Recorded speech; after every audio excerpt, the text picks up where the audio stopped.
Hello friends, तो आज हम लोग सिंधु कल्चर के एक और इम्पोर्टेंट प्लेस के बारे में जानेंगे जो कि है आपका बनावली। अब देखो बनावली होता है क्या, मैं आपको बताता हूँ। उसके बारे में कुछ बेसिक डिटेल्स है, उसको अपन जानते हैं। देखिए पहला क्या है बनावली के बारे में। बनावली क्या है? सिंधु सभ्यता का एक स्थल है। अब उसके बारे में अपन जानकारी इकट्ठा करेंगे। देखिए क्या है बनावली जिला है। बनावली जो स्थल है ये हरियाणा के फतेहाबाद जिले में स्थित इस जगह को 1973 में किन्होंने खोजा? आर एस बिष्ट ने खोजा। तो बनावली जो जगह है आपका कहां पर है? हरियाणा में है। हरियाणा में कहां पर? फतेहाबाद जिला। फतेहाबाद जिला में भी किसने स्थल को खोजा? आर एस बिष्ट ने। कब खोजा? 1973 में। ठीक है फ्रेंड्स, नेक्स्ट पॉइंट देखिए। इस स्थल से संस्कृति के यानी कि सिंधु घाटी सभ्यता के संस्कृति के 3 लेवल, कल्चर के 3 लेवल मिले। इस स्थल से सिंधु सभ्यता के भी 3 लेवल मिले। देखिए क्या है, पहला है प्राक सैंधव, दूसरा है विकसित सैंधव और तीसरा है उत्तर सैंधव कल्चर के अवशेष मिले। प्राक सैंधव का अर्थ क्या होता है? देखो प्राक है और सैंधव। सैंधव मतलब सिंधु सभ्यता और प्राक का अर्थ होता है पहले। कि जाहिर सी बात है सिंधु सभ्यता से पहले जो कोई सभ्यता रही होगी उसके अवशेष भी यहाँ से मिले हैं। और विकसित सैंधव, जब सिंधु सभ्यता पूर्णतः विकसित थी, डेवलप्ड थी, उस सभ्यता के अवशेष मतलब सिंधु सभ्यता के अवशेष भी यहाँ हैं। और सिंधु सभ्यता के मिटने के बाद मतलब सिंधु सभ्यता के बाद जो सभ्यता आई, अगली सभ्यता, उसके अवशेष भी यहाँ पर मिले हैं। मतलब सिंधु सभ्यता के पहले की भी जो सभ्यता जो थी उसके अवशेष, और सिंधु सभ्यता के बाद भी जो सभ्यता आई उसके अवशेष, और सिंधु सभ्यता जो थी उसके भी अवशेष हमें कहाँ से मिले हैं? बनावली से मिले हैं। तो अगर आपको क्वेश्चन पूछे कि प्राक सैंधव, विकसित सैंधव और उत्तर सैंधव संस्कृति के अवशेष कहाँ मिले, तो आप क्या बोलोगे? आप बोलोगे बनावली। प्राक मतलब पहले, विकसित मतलब पूरी तरह डेवलप्ड, यानी जो सिंधु सभ्यता जब पूरी तरह डेवलप्ड थी, अपने पीक पर थी वो सभ्यता। और उत्तर सैंधव मतलब सिंधु सभ्यता के बाद, जब सिंधु सभ्यता खत्म हुई उसके बाद जो सभ्यता आई उस सभ्यता के भी अवशेष यहां से मिले। कहां से? बनावली से। ठीक है फ्रेंड्स, तो एक बार आप इसको नोट करें। इसी में फ्रेंड्स आगे देखते हैं। देखिए नेक्स्ट पॉइंट क्या है बनावली के बारे में। यहाँ पर जल निकास प्रणाली का अभाव था। जल निकास का मतलब क्या? Water exit.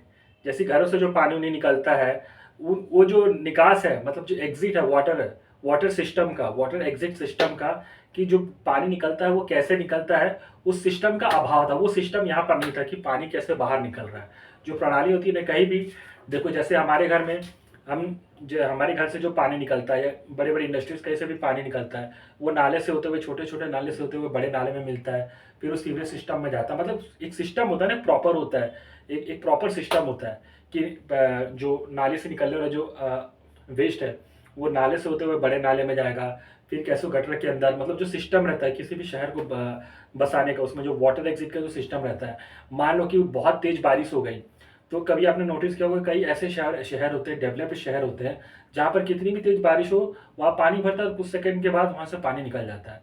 तो वहाँ से क्या है, पानी तो हर जगह सेम रहता है, और कई कई शहर ऐसे होते हैं जहाँ पानी भरने के बाद ऊपर ही सड़क पर ही पानी रह जाता है। तो जो सड़क पर पानी रह जाता है उसमें क्या है, वहाँ पर वाटर एग्जिट सिस्टम का अभाव था। मतलब वहाँ पर प्रॉपर पानी को कैसे निकलना है ये सिस्टम वहाँ था नहीं। इसीलिए देखियो कि जब बरसात होता है तो पानी कई बार सड़कों में ही ऊपर में भरा रह जाता है। तो उसका क्या मतलब है कि उस शहर में प्रॉपर वाटर एग्जिट सिस्टम यानी कि जल निकास प्रणाली नहीं है।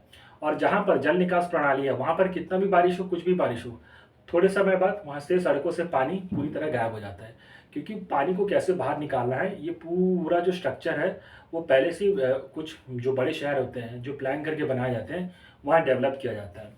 तो पानी को कैसे बाहर निकालना है उसी को क्या कहा जाता है? वाटर एग्जिट सिस्टम यानी कि जल निकास प्रणाली। तो ये जो पानी को कैसे बाहर निकाला जाता है, ये जो सिस्टम था, ये सिस्टम कहाँ पर नहीं था? बनावली में नहीं था। अभाव था यानी कि कमी था, नहीं था। ठीक है फ्रेंड्स, तो अगर आपको पूछेगा कि वाटर एग्जिट सिस्टम यानी कि जल निकास प्रणाली कहाँ पर नहीं था, तो आप क्या बोलोगे? बनावली। ठीक है फ्रेंड्स, नेक्स्ट पॉइंट देखिए। यहां से मिट्टी का बना हल मिला है। कहां से मिला? बनावली से। और तांबे का बाणाग्र भी मिला। तांबा, ये तांबे बाणाग्र लिखा है, तांबे का बाणाग्र भी मिला है। तांबा और बाणाग्र का अर्थ क्या होता है? बाण प्लस अग्र, उसको तोड़ लो। बाण का मतलब क्या होता है? तीर। और अग्र का अर्थ होता है आगे का हिस्सा। मतलब जो तीर होता है उसके आगे का हिस्सा, जो नुकीला वाला हिस्सा होता है ना, वो भी यहाँ पर मिला है। तो बाणाग्र का अर्थ क्या हुआ?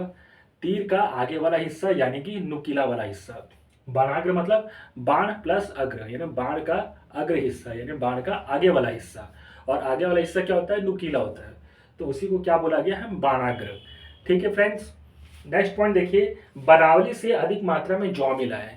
जौ कई प्रकार के फसल है, गेहूं जौ अपन बोलते हैं ना, तो ये क्या है, एक प्रकार की फसल है जो सबसे ज्यादा कहाँ मिली है, बनावली में मिली है। बनावली से अधिक मात्रा में क्या मिला है, जौ मिला है। तो एक बार फिर से रिवाइज कर लेता हूँ, वाटर एग्जिट सिस्टम यानी जल निकास प्रणाली कहाँ पर नहीं थी, बनावली में।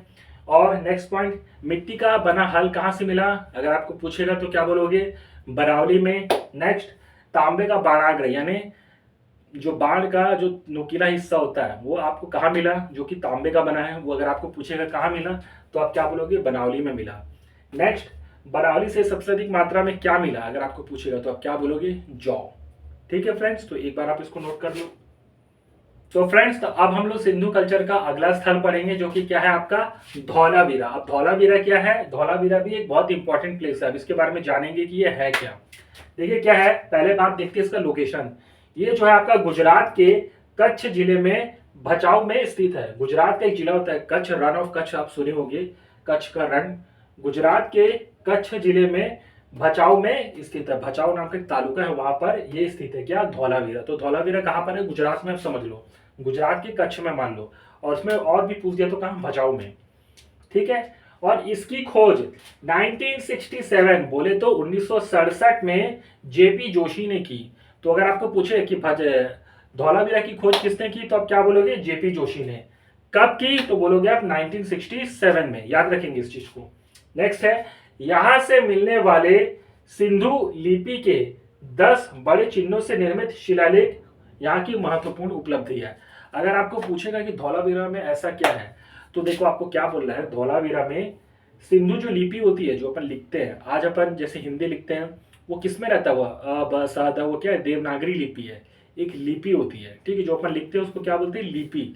तो वैसी एक लैंग्वेज सिंधु जो होती है, सिंधु लिपि में एक लैंग्वेज थी, उसे क्या कहा, सिंधु लिपि के, यहां से सिंधु लिपि के 10 बड़े चिन्हों से निर्मित शिलालेख मिले हैं। शिलालेख मतलब, शिला मतलब पत्थर, और लेख मतलब उस पर लिखा हुआ। तो 10 बड़े शिलालेख, 10 बड़े पत्थर मिले हैं जिसमें सिंधु लिपि में कुछ लिखा गया है, और यही इस स्थल की एक महत्वपूर्ण उपलब्धि है जो इस स्थल को सबसे अलग बनाती है। अगर आपको कोई पूछेगा कि सिंधु लिपि में लिखे हुए 10 बड़े शिलालेख यानी पत्थरों पे लिखे हुए शिलालेख कहाँ से मिले, तो आप क्या बोलोगे, आप बोलोगे धौलावीरा में। धौलावीरा में सिंधु लिपि से लिखे हुए 10 सिंधु लिपि के 10 बड़े चिन्हों से निर्मित शिलालेख हमें मिले हैं। कहाँ मिले हैं, धौलावीरा में। ठीक है, सिंधु लिपि के 10 बड़े चिन्हों से निर्मित शिलालेख। शिलालेख मतलब क्या, मैं बता चुका हूं, पत्थरों पर लिखे गए लेख, और उस लेख में सिंधु लिपि के 10 बड़े चिन्ह यूज हुए हैं, याद रखिएगा। लिपि मतलब जिस वे में हम लोग लिखते हैं, जैसे आज हम लोग हिंदी लिखते हैं, इंग्लिश लिखते हैं, तो हिंदी जो है वो क्या है, वो एक देवनागरी लिपि है, वो क्या है, लिपि है। ठीक है, ठीक उसी प्रकार सिंधु लिपि होती है, उसके 10 बड़े चिन्हों से एक शिलालेख लिखा गया है, शिलालेख लिखा गया है। शिलालेख मैं आपको बता चुका हूं, पत्थरों पर लिखे गए लेख। शिला यानी क्या होता है, पत्थर। ठीक है फ्रेंड्स, तो एक बार आप इसको नोट कर लीजिए। फ्रेंड्स, अब आप नेक्स्ट देखते हैं धौलावीरा में नेक्स्ट पॉइंट क्या है, देखिए क्या है, यहाँ के लोगों को वाटर सेविंग टेक्निक आता था कि पानी को ज्यादा से ज्यादा कैसे बचाया जाए।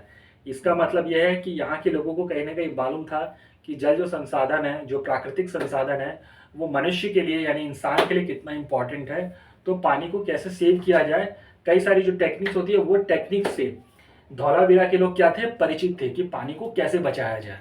ठीक है फ्रेंड्स, ये तरीका धौलावीरा के लोगों को आता था। नेक्स्ट है, ये नगर 3 पार्ट्स में डिवाइडेड है। एक होता है आपका दुर्ग भाग यानी कि किला, किले का जो हिस्सा होता है वो, एक होता है किले वाला हिस्सा, दूसरा है आपका मध्य नगर जो बीच में आता है, और तीसरा होता है निचला नगर यानी कि किला जहां पर बड़े लोग रहते होंगे, फिर मध्य, फिर निचला, आप ऐसे मान सकते हो। ठीक है, 3 कैटेगरीज में था। अगर आपको पूछेगा कि धौलावीरा कितने कैटेगरी में डिवाइडेड था, 3 कैटेगरी आपने बोला है। पहला दुर्ग भाग यानी किले वाला हिस्सा, दूसरा मध्यम नगर यानी कि सेंट्रल हिस्सा, और तीसरा निचला हिस्सा यानी कि सबसे लास्ट, ऐसा आप मान सकते हो। ठीक है, नेक्स्ट देखिए क्या बोला है, यहां से हड़प्पा कल्चर का एकमात्र स्टेडियम मिला है। स्टेडियम बोले तो आपका क्या, खेल का मैदान। अगर आपको बोलता है कि स्टेडियम कहां पर मिला है हड़प्पा सभ्यता का, तो आप क्या बोलोगे, आप बोलोगे धौलावीरा में। हड़प्पा कल्चर का या सिंधु सभ्यता का एकमात्र खेल का मैदान कहाँ मिला? तो आप क्या बोलोगे? धौलावीरा। ठीक है, यहाँ के नगरों को कितने भागों में डिवाइडेड किया गया? 3 भागों में। क्या क्या? दुर्ग भाग, मध्य भाग और निचला नगर। दुर्ग मतलब किले वाला हिस्सा, मध्य मतलब बीच वाला हिस्सा और निचला मतलब सबसे लास्ट, जो एकदम ग्राउंड फ्लोर पर है, ऐसा मान सकते हो, जो एकदम नीचे है। ठीक है, नेक्स्ट है, देखिए क्या है, यहाँ के लोगों को वाटर सेविंग टेक्निक आता था। क्वेश्चन में पूछ दिया कहाँ के लोगों को, सिंधु सभ्यता में ऐसे कौन से क्षेत्र के लोग थे, किन क्षेत्र के लोगों को वाटर सेविंग टेक्निक यानी कि पानी को कैसे बचाना है वो आता था। अगर आपको ऑप्शन दे दिया हड़प्पा, मोहेंजोदारो और धौलावीरा, राखीगढ़ी, बनावली, तो आप क्या बोलोगे? धौलावीरा। ठीक है फ्रेंड्स, तो पहले आप इतना नोट कर लीजिए।